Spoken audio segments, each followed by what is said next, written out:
Amigos, así las cosas, para mí es un placer establecer esta entrevista, una conversación que se lleva a través de la plataforma Zoom, porque él está en Colombia, nosotros aquí en República Dominicana recibimos al señor Jairo Carrillo, quien es el secretario internacional del Partido Liberal Colombiano, para conocer el contexto un poco así histórico, todos los conflictos paramilitares, un poquito de guerrillas, narcotráfico, temas que han superado y que han ido fortaleciendo a través de los diferentes partidos políticos y, por supuesto, esta victoria de Petro que debemos conversar desde la mirada colombiana. Ya los latinoamericanos y nosotros dominicanos hemos hecho nuestras conjeturas, hemos opinado. Sin embargo, es importantísimo conocer de primera mano, de su voz, señor Carrillo, pues cuáles son los aprendizajes que tiene Colombia en materia política partidista. Bienvenido a Así las Cosas, un gusto recibirle.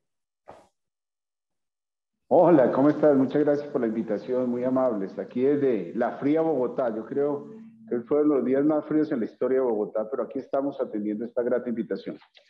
Bueno, en República Dominicana, muy por el contrario, es verano y a veces mucho más caliente el verano. O sea que estamos disfrutando, al menos que usted esté en un clima un poco más fresco. Cuéntenos un poco de la evolución política partidista en Colombia. ¿Es tanto así lo que se publica en medios internacionales o ciertamente ya han ido progresando en materia de garantía de derechos fundamentales, de participación e inclusión de la ciudadanía en esos diferentes procesos sociales?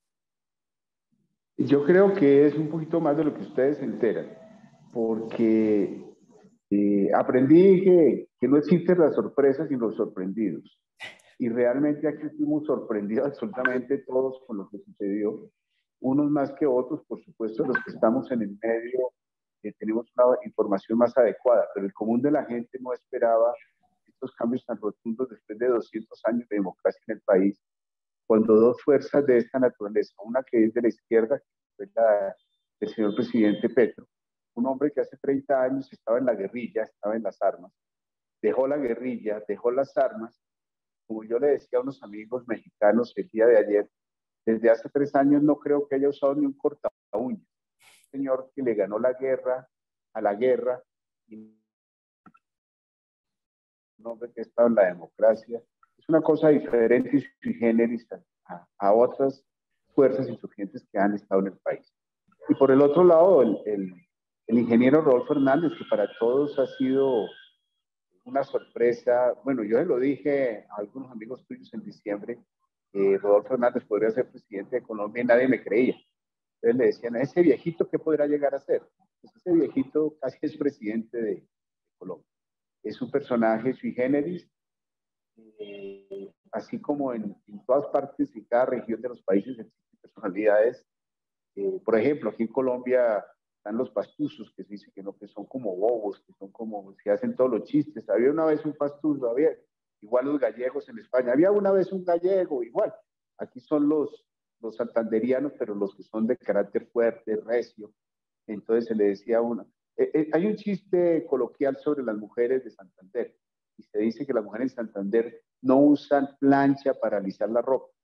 Con la manito solamente, con la manito nada más. Él tiene un carácter fuertísimo y ese es el ingeniero Rodolfo, una persona de un carácter fuerte que utiliza absolutamente todo el diccionario para hablar, él no omite palabra alguna de grueso calibre si lo necesita. Es de un carácter muy difícil y un hombre pues, que llegó a la segunda votación más alta que ha tenido Colombia en su historia, 10.300.000 votos, una cosa más. Ya ni sé cuántos votos son ahorita, pero una fuerza impresionante que casi logra llegar a la presidencia. Pero que ustedes hayan sabido o hayan escuchado en sus países, yo creo que se queda cortico hacia la realidad que tenemos nosotros en Colombia, del cambio tan rotundo que viene, no solo en la manera de hacer política, sino en la manera de todo. La vicepresidenta bueno, nuestra futura vicepresidenta Francia Márquez, es una niña todavía joven, 40 años, es una mujer desplazada. A los 16 años ya quedó embarazada, un embarazo juvenil, una mujer que tuvo que ser desplazada de la zona donde vivía, que es una zona de explotación de oro, amenazada de muerte en muchas ocasiones. Trabajó como empleada doméstica, es decir, lavaba platos y lavaba baños en una casa ajena. Es abogada graduada de una Universidad del Valle y es la nueva vicepresidenta de Colombia. Una mujer negra, desplazada, humilde, pero con un carácter carácter también muy, muy fuerte, que va a dar mucho que hablar en este país. Es la primera vez en la historia que sucede lo que sucedió en Colombia, y puedo decirte que en Latinoamérica no se ha presentado en ningún otro país, exceptuando una o dos elecciones muy, muy generales, pero no con las connotaciones que tenemos nosotros acá, un guerrillero y una mujer humilde negra que están en el poder ahora.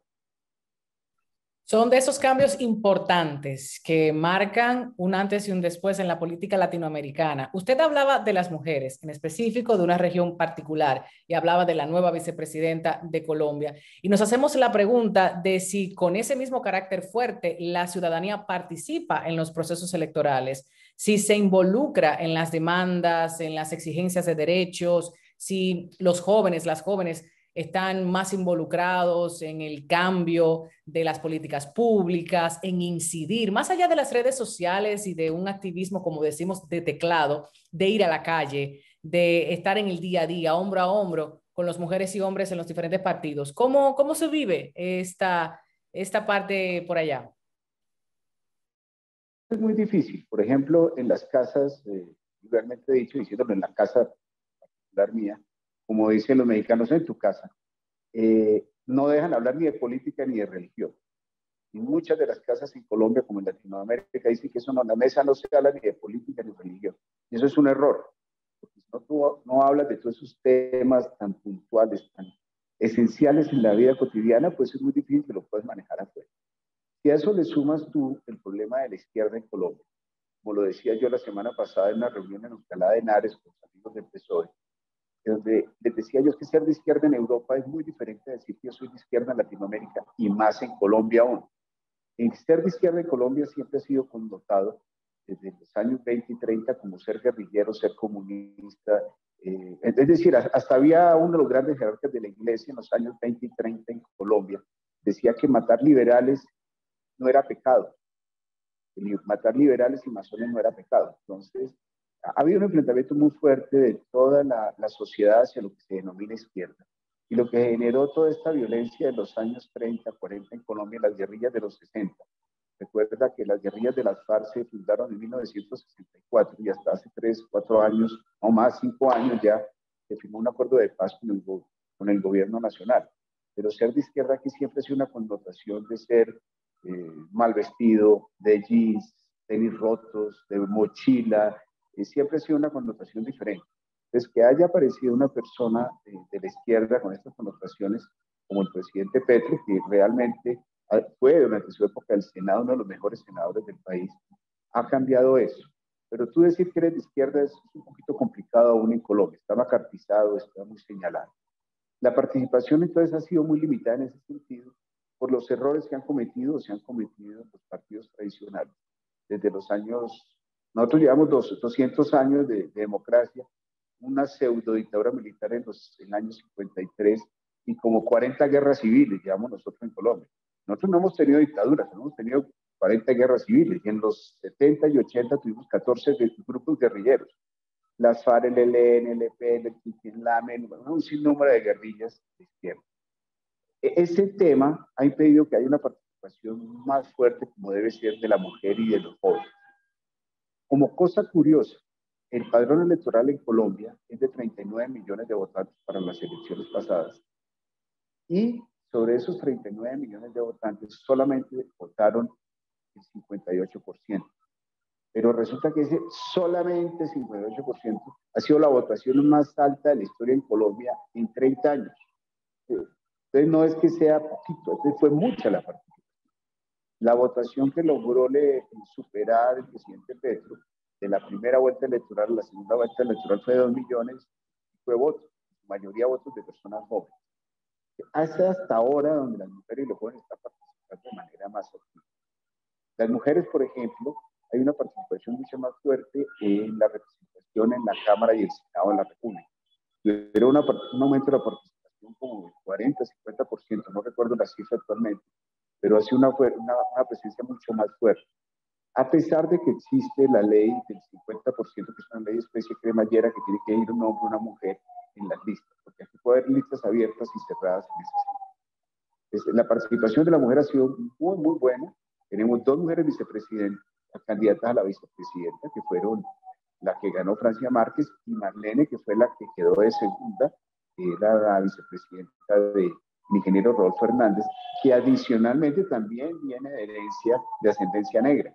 Ella también viene de familia negra. No, no toda la familia negra, como es el caso de Francia, pero sí viene con una ascendencia negra.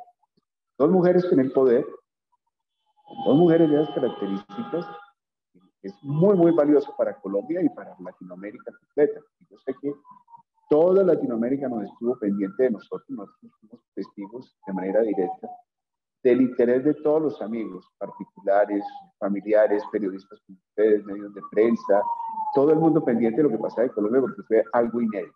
Y la participación de los jóvenes, las mujeres fueron protagonistas en este momento, pero vitales en todo el desarrollo democrático de este pasado 19 de junio. ¿Cuáles elementos pudiéramos decir o pudiera usted inferir sobre Latinoamérica, por un lado, y Colombia, por el otro, que incidieron de manera directa para que este número de votantes acudiera a las urnas y para que este cambio trascendental ocurriera en Colombia? Bueno, primero que todo fue, como leía en un periódico hace un rato que decía, que nos asustó tanto el miedo que ahora el miedo es el que tiene miedo. Es decir, nos asustaron tanto con el castrochavismo y toda esta historia que se iba a venir Venezuela, que nos íbamos a convertir en una Venezuela. Nos asustaron tanto que ahora los asustados son ellos. Ya llegó al poder Petro. Y bueno, vamos a ver cómo sucede eso. Entonces trataron de vender la candidatura de Gustavo Petro siempre como una candidatura de miedo, una candidatura que nos vamos a volver como Venezuela, que el castrochavismo llega, que van a quitarnos todo, que nos van a expropiar, que nos van a quitar las pensiones, es decir, un sinnúmero de connotaciones y de creaciones que se popularizaron y crearon un daño respecto a eso. Ese fue uno de los factores más difíciles de superar. Un señor que durante 4 años hizo campaña, porque desde la campaña que perdió hace 4 años con el actual presidente Duque, pues estuvo en una campaña fuerte, pero siempre ese fue el temor. Y es algo que han utilizado, algo que se inventó aquí en Colombia el expresidente Uribe, él fue el que se inventó el término del castrochavismo. Es algo que no existe, ni existe Castro ni existe Chávez.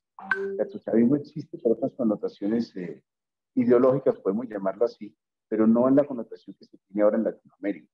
Ese eje que se tenía del ALBA y ese eje dirigido por Chávez con los recursos del petróleo, etcétera, eso ya no existe. Ahora lo que tenemos son un número, bueno, ¿cuántos partidos de derecha en Latinoamérica?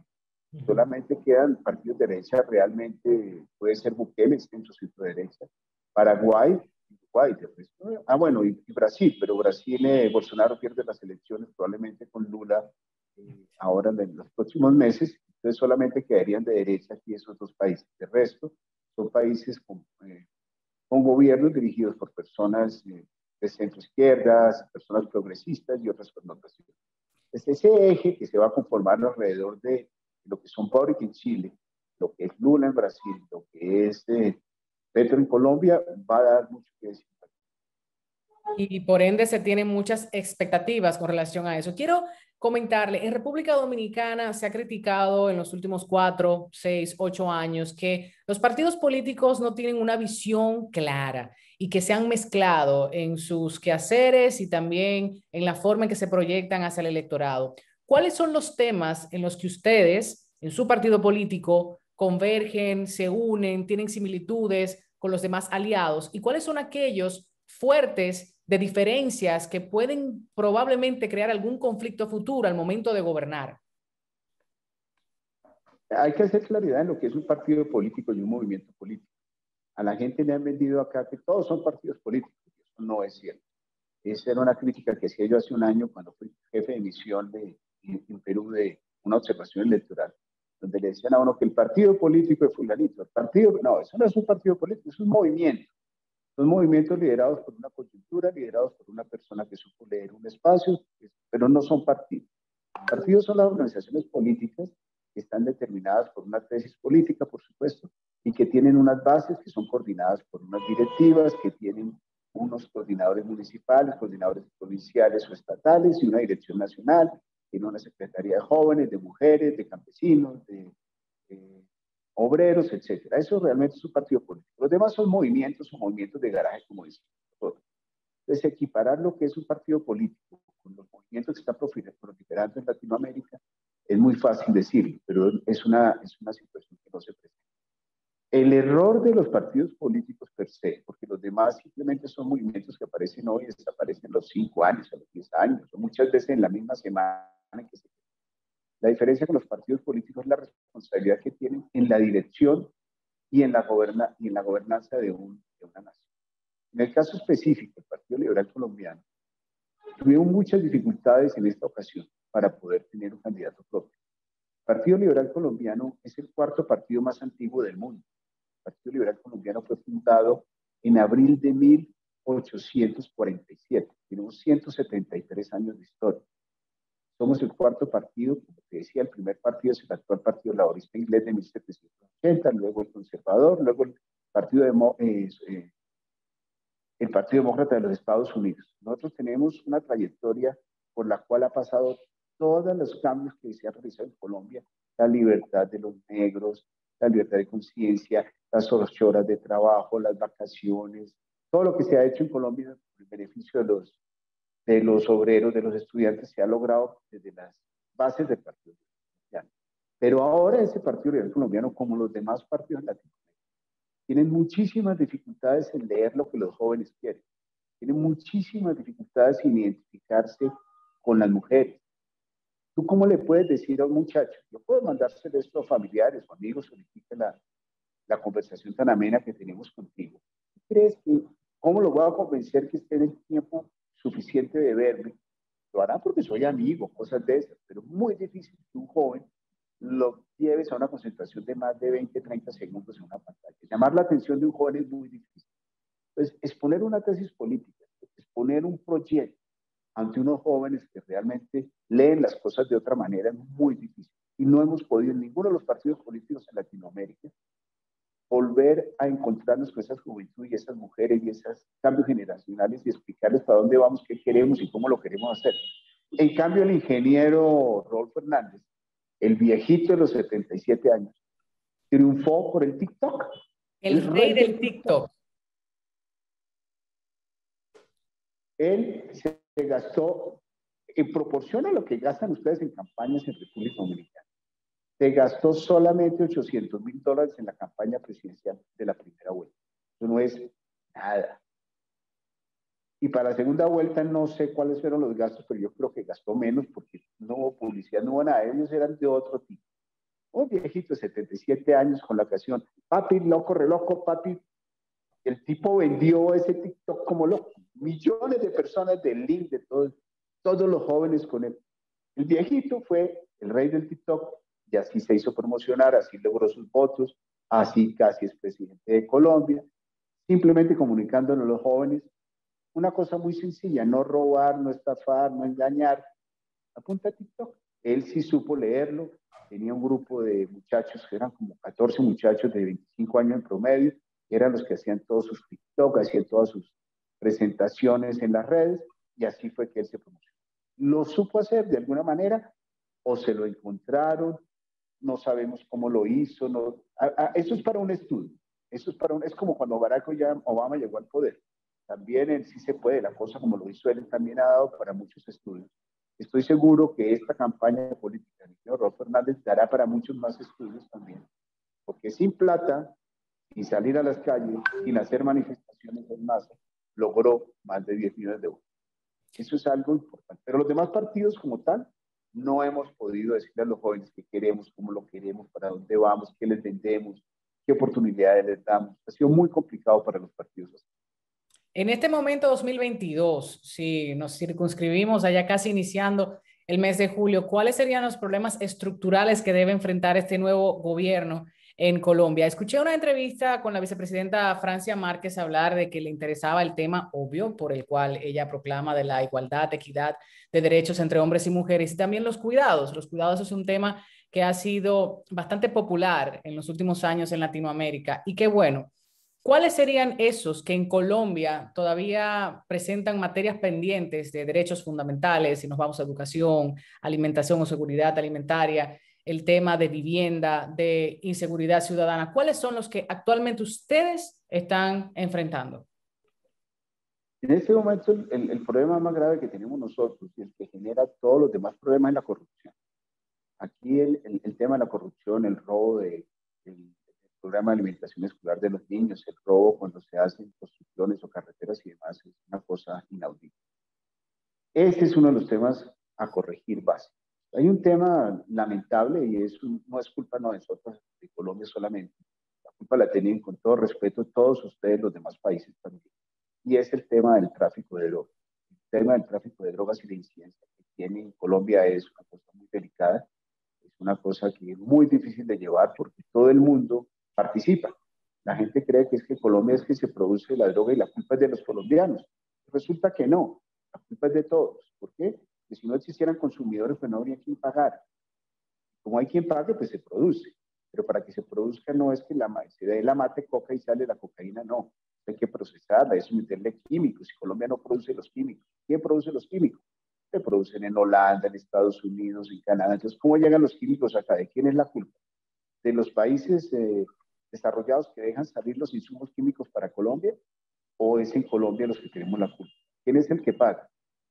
¿Pagan los señores en Nueva York, en Wall Street o en Tokio? Esos son los que ponen la plata. Si ellos no pusieran la plata y no existiera ese negocio, pues simplemente no habría negocio. Entonces, sí es sencillo. Ese es un tema muy, muy difícil. Otro tema fundamental, y es un problema en toda Latinoamérica, es el tema del nivel educativo y la manera como se está dando la educación a los sectores más o menos favorecidos. Los sectores más favorecidos que tienen la capacidad de pago para escuelas privadas, educación privada, etc. Las personas menos favorecidas o las que viven en los suburbios, o viven en el campo, o viven alejados de las zonas urbanas más pequeñas, tienen que caminar hasta 1 hora, 1 hora y media para poder tomar 3, 4 horas de clase. Y además llegan allá a la clase y es unas escuelas que no tienen ni luz, no tienen agua, no tienen medias nueve, no hay comida, no hay nada. Es decir, brindar una educación de calidad en estas circunstancias es muy difícil. Es de admirar a esos señores profesores o profesoras que viven en sitios remotos, dándole clase a 30 niños que llegan sin comer, llegan con harapos, hijos de campesinos que no tienen otra alternativa. No hay opción ni puede desarrollar en un país cuando tienen una falta de calidad educativa de esta naturaleza y donde adicionalmente no se les brindan oportunidades. Aquí no está pidiendo que se le regale nada a nadie. Lo que está pidiendo es que se le brinde la oportunidad a las personas para que puedan vivir dignamente, simplemente que puedan ir a la escuela, una carretera viable, que puedan sacar sus productos, que puedan sacar el aguacate que siembran, las naranjas, el café, lo que sea, no importa, que puedan sacarlo directamente a ellos y no con intermediarios que son los que quedan con la plata. Ese tema de infraestructura vial, el tema de educación, son los temas que crean la desigualdad y es lo que crea que estemos perdiendo los campesinos. Hay que explicarle, yo creo que los colegios normales, llevar a los niños al campo y decirle, no, la leche no se produce en cajas que venden en el supermercado, la leche se produce en una vaca. Las naranjas se bajan de los árboles, no se produce en el supermercado. Que entiendan que nuestros campesinos son los que nos dan de comer. Pero eso no lo veo yo aquí, yo que he recorrido muchos sectores campesinos de Latinoamérica. Es muy triste ver ese Centroamérica. Es que no se han ido todos los centroamericanos a Estados Unidos, pero ver esas condiciones que viven los campesinos en Centroamérica, eso es deprimente, eso raya con el abuso con los derechos humanos, una cosa absurda. Y en Colombia no lo es ajena a esa situación. Esos son puntos que hay que resolver, la educación, las oportunidades, la infraestructura vial, las oportunidades para los campesinos vender sus productos de mejor precio. Y eso no es revolucionario, es simplemente un derecho mínimo para la. Y en cuanto a eso, que siempre hemos hablado en nuestra región de la gran desigualdad que existe más allá del problema de la pobreza, es eso, la división, la desigualdad que existe económica, social entre la gente. Y se ha propuesto en este nuevo gobierno avanzar en una reforma tributaria con impuestos progresivos. ¿Eso cómo ha sido recibido? Le hago la pregunta porque en República Dominicana, cuando se habla de reforma tributaria, es un caos. Empieza la gente a pelearse sin entender de qué se trata y cómo se va a implementar, afectando a quienes menos tienen, por ejemplo. Sí, no, la reforma tributaria es una pelea que tiene que darse el nuevo gobierno, porque la distribución del pago de impuestos está mal hecha, el peso recae sobre clase media y clase baja por los impuestos indirectos que se tienen como el IVA.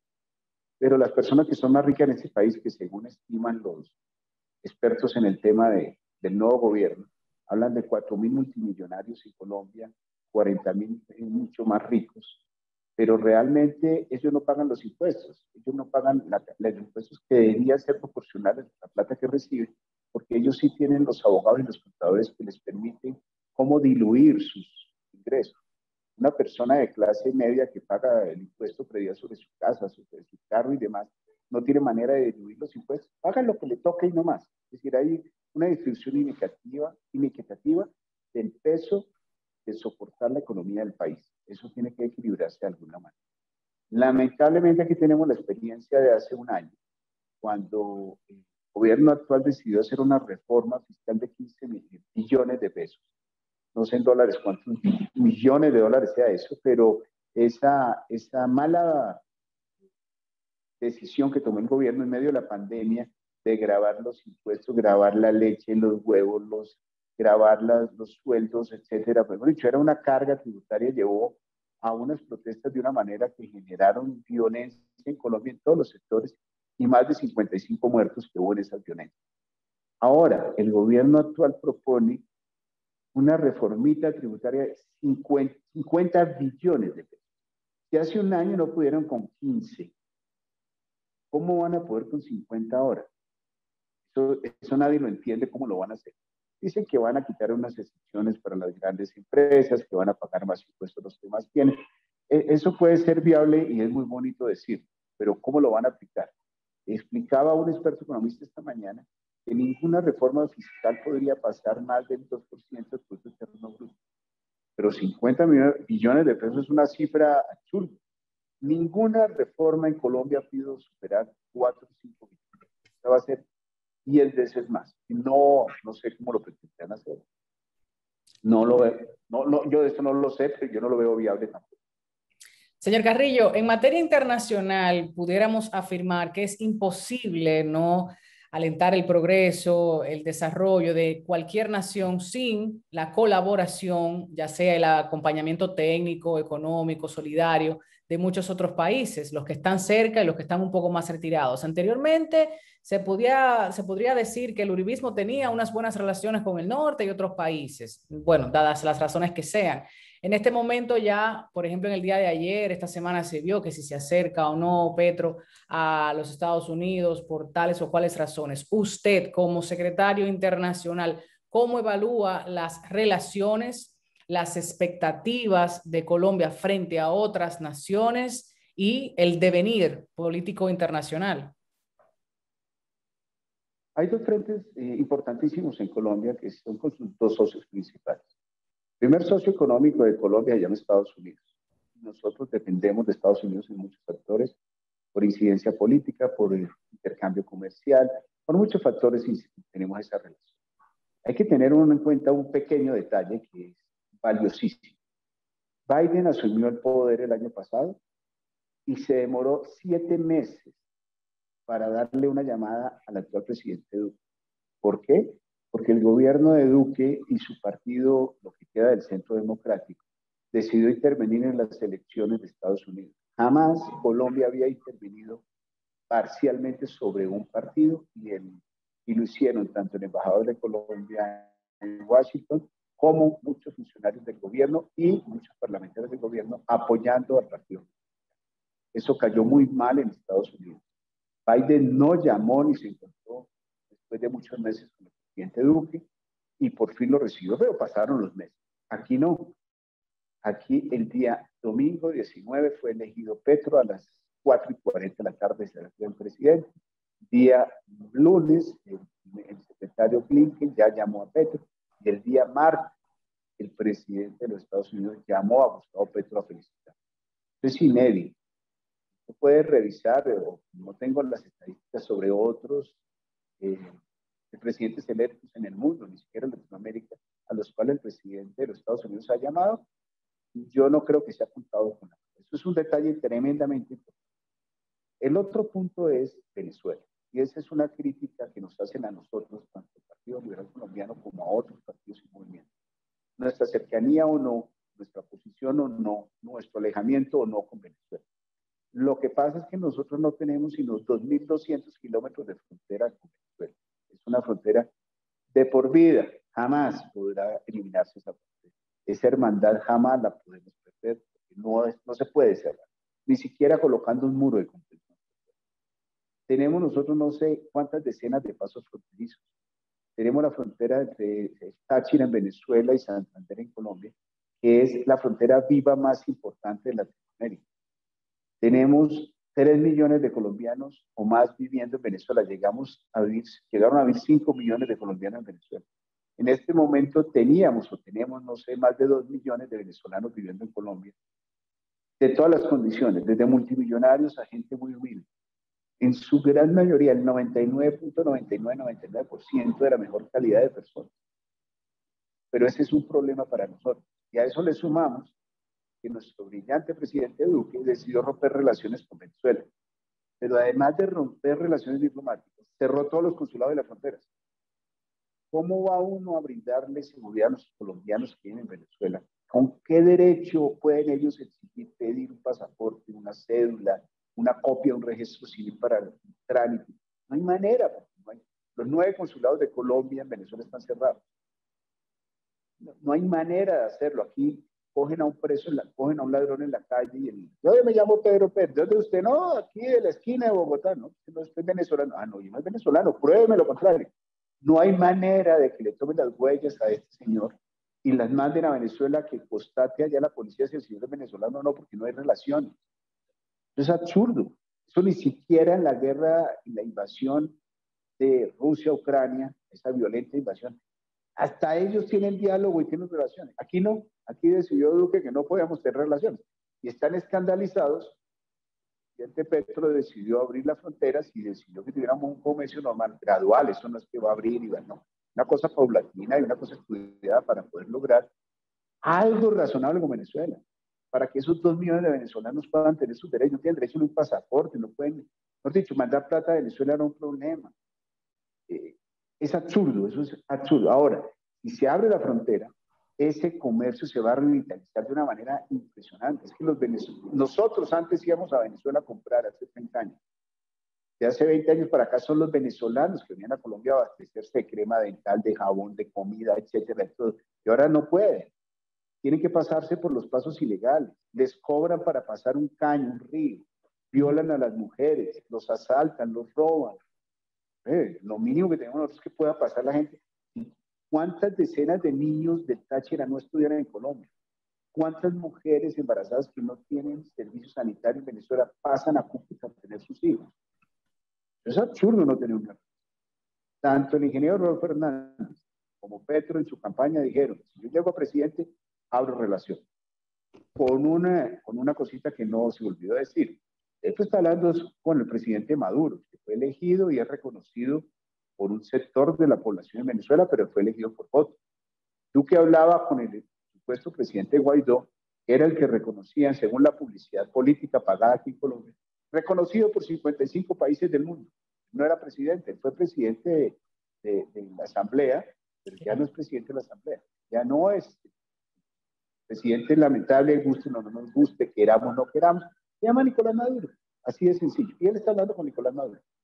Que vaya a venir aquí a la posesión el 7 de agosto, muy complicado, porque para que entre al país antes del 7 de agosto a las 2:59 de la tarde tiene que tener autorización del presidente Duque. Yo no creo que el presidente Duque autorice la entrada del avión o el carro de Maduro para que venga a Colombia.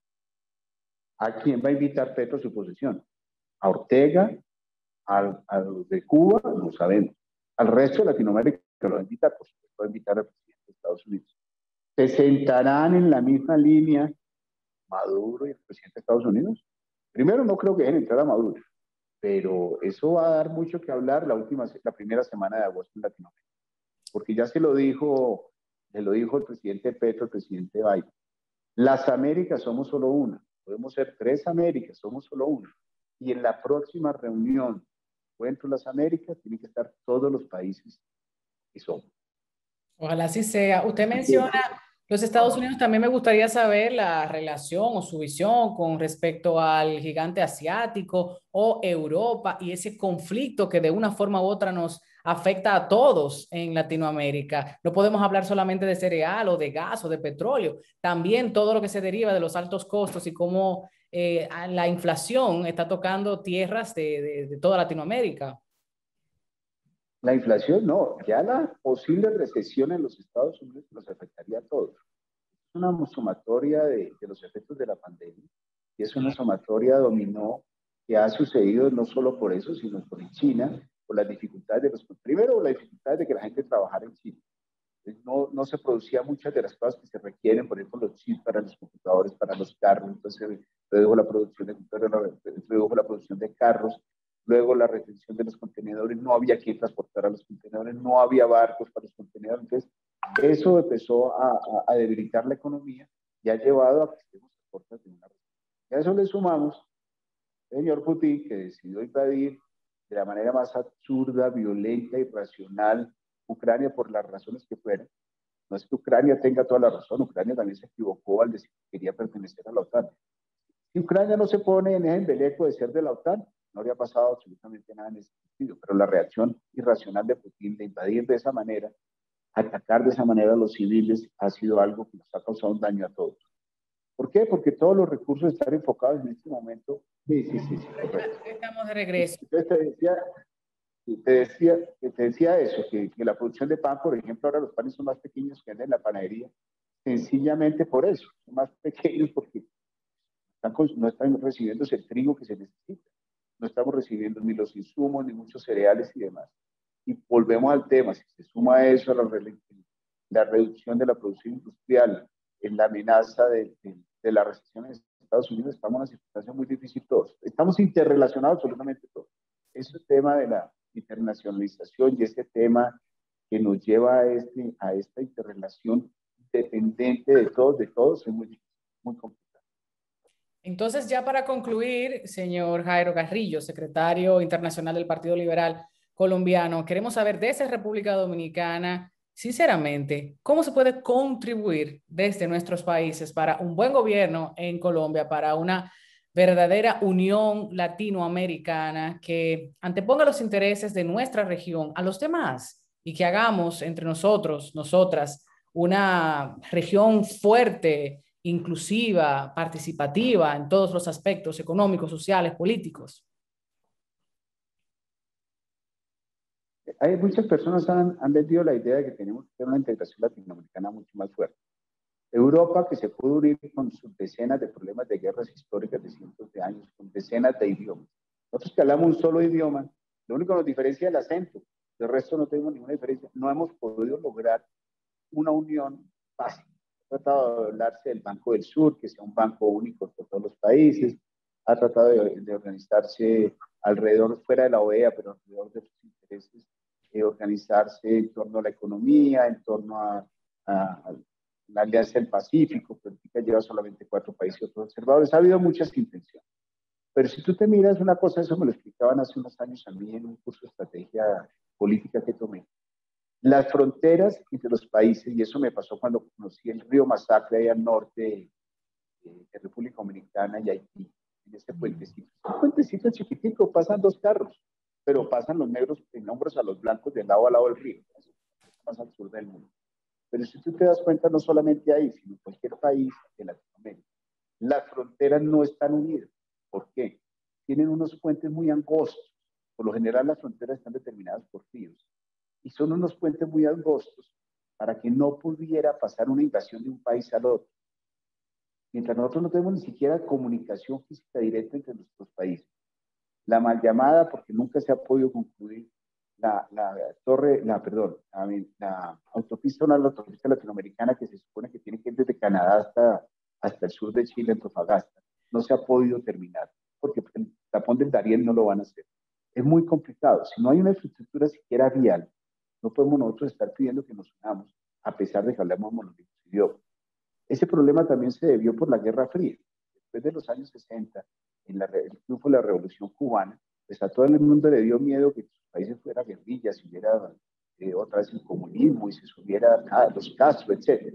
Pero realmente eso llevó a esas limitantes y a estas represiones y a estas diferencias entre la izquierda y la derecha, que muchas personas dicen que están reevaluadas en este momento. Yo considero que no deben reevaluarse de esta manera, porque el centro como tal no existe. Pero sí esta situación que tenemos nosotros en nuestros países, que porque usted es de izquierda yo no le hablo, entonces como es de izquierda no tenemos comercio, entonces deje de comer unos porque yo soy de otra connotación política o religiosa, porque también la incidencia de la religión y de los cristianos y los adventistas y todas estas tendencias religiosas están haciendo mucho daño en Latinoamérica por lo que están partiendo nuestras sociedades. Es muy difícil. Es decir, debemos unirnos. Hay una propuesta del actual presidente electo Petro, donde habla no solamente de la próxima reunión de las Américas, que estemos todos los países de América, sino que busquemos una internacionalización de nuestros gobiernos, que nos sentemos a hablar en torno a propósitos comunes. Resolver el tema de la educación puede ser uno de los temas que tú lo colocaste, que es el básico. Sin educación no hay nada. Yo creo que podría ser la punta de lanza de cualquiera de esos gobiernos. Lograr que todos los muchachos, todos los jóvenes tengan derecho a una educación viable, buena, que todos tengan una tablet, que tengan comunicación, que tengan una alimentación, porque es que muchos de estos niños ni siquiera comen en su casa, van al colegio porque tienen una merienda, tienen una... Claro. Yo creo que si lográramos este punto básico de una educación uniforme para todos como punta de avance, porque nos puede avanzar en todos los temas, nuestros países latinoamericanos crecerían de una manera ilimitada. Además, no tendrían muchas veces necesidad de salirse de su terruño a buscar oportunidades, porque tendrían muchas más oportunidades estando conectados para mejorar sus cosechas, mejorar sus producciones. Hay muchas maneras de hacerlo. Yo creo que un tema principal para unir Latinoamérica podría ser el tema de la educación, el tema de la capacitación, el tema de evitar tantos intermediarios en la comercialización de los productos agrícolas, donde el que menos gana es el que más arriesga, que son los campesinos. Ese puede ser otro punto. En esa gran cadena de distribución. Y bueno, usted que mencionaba fronteras, a veces no son solo las físicas, también las culturales, porque si República Dominicana ha tenido este conflicto, problema, división cultural, es precisamente aquí. Y bueno, ya ese es otro tema. Agradezco muchísimo, señor Jairo Carrillo, secretario internacional del Partido Liberal en Colombia, por habernos recibido, por destinar este tiempo para esta conversación. Espero que se repita, augurando lo mejor para Colombia, para su gente, y que este gobierno encuentre las mejores formas para adelantar y desarrollar en los temas pendientes de toda la nación. No, muchas gracias a ti por invitarme. Estamos abiertos a lo que quieran. La posición del presidente el 7 de agosto. De aquí al 7 de agosto van a pasar muchísimas cosas en Colombia. Todos los días hay noticias. Estamos atentos para lo que requieran aquí en Colombia con los brazos abiertos, así como ustedes me han recibido en su bello país. Muchas gracias.